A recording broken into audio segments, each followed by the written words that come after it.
Començar una mica per aquí pel final, no? Jo crec que el tema que s'està produint a les Illes manifesta un sentiment que s'estén. Hi ha un sentiment que no només amb el tema de la repressió que pot suposar la TIL i que amplia la LOMCE,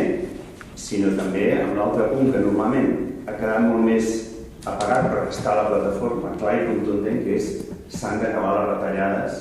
a l'educació pública, que és l'altra gran lluita que estan portant endavant els companys amb la vaga indefinida. En aquest sentit, clarificar alguna cosa, perquè hi ha hagut la tendència aquesta de l'11 no, però aquí tenim una LEC.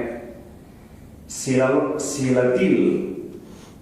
és l'anticipació de la LOMCE en matèria de llengua, per tant, el menyspreu del català, la LEC va ser l'anticipació de la LOMCE amb tot un procés de privatització i mercantilització dels nostres centres. Per tant, aquí no hi ha allò de dir l'11 no perquè aquí ja tenim la LEC, perquè moltes de les seu articulat, la LOMCE és una transcripció al castellà d'una llei que aquí va ser rebutjada a través de mobilitzacions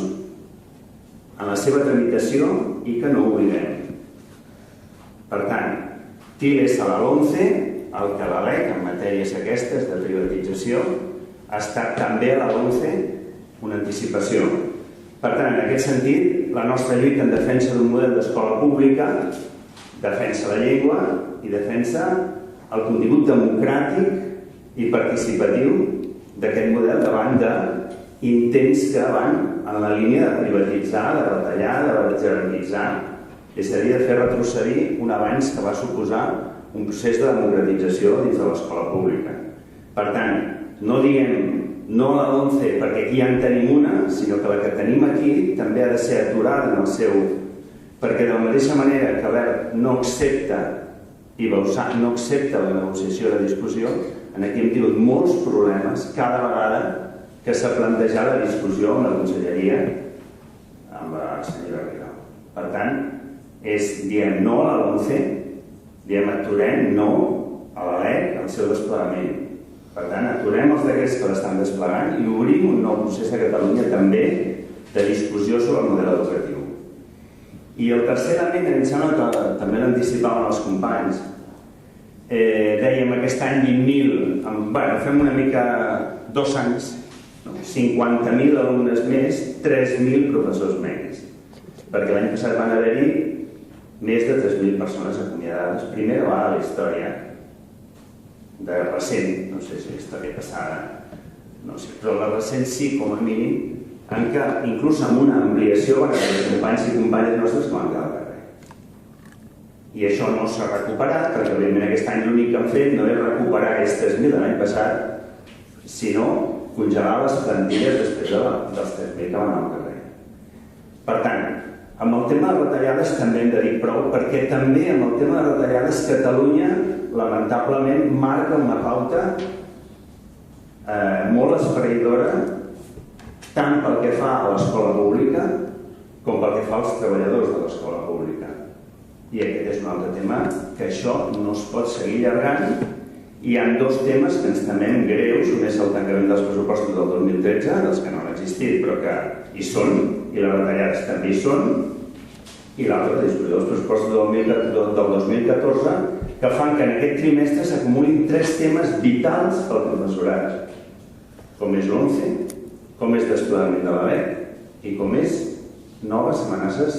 de retallades tant en matèria de professorat com en matèria de recursos, ara per exemple el tema menjadors, que després de tota la discussió, ara s'ha començat a saber que una gran part de les peticions de les famílies han quedat denegades. Vull dir que estem parlant de que els temes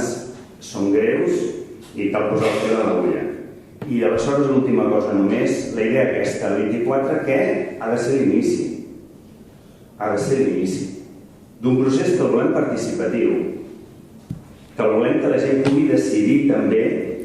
com encara els greus problemes que tenim aquest trimestre al davant, a través d'un procés amb assemblees, amb decisió de la gent, una crida a la participació de la gent, perquè aquesta és l'altra qüestió clau. Si nosaltres no som capaços d'encarar, i el dia 24 ha de ser el primer pas, aquest procés, realment molt ens temem que ells continuïn fent una mica, quan dic ells, dic els de Madrid i els de plaça Sant Jaume, continuïn fent com si res passés. I hem de dir prou. Aquesta és una mica, jo crec que el gran missatge, prou retallades i la defensa de les reivindicacions que tenim aquí, no el desplegament de la LEC, que s'aturi i s'inicia realment un procés de discussió. I dos, i tres, òbviament, el tema de l'ONCE, que com molt bé s'ha dit, és un retrocés pràcticament a 40 anys endarrere d'educació en matèria lingüística i també en matèria de concepció d'una escola pública com la que va ser la ruptura amb el franquisme, amb una certa democratització, participació, etc., i un treball anàtic com a forma de concebre l'escola. Per tant, el dia 24 creiem que ha de ser aquesta primera gran pols que engegui un procés que ha d'anar més lluny.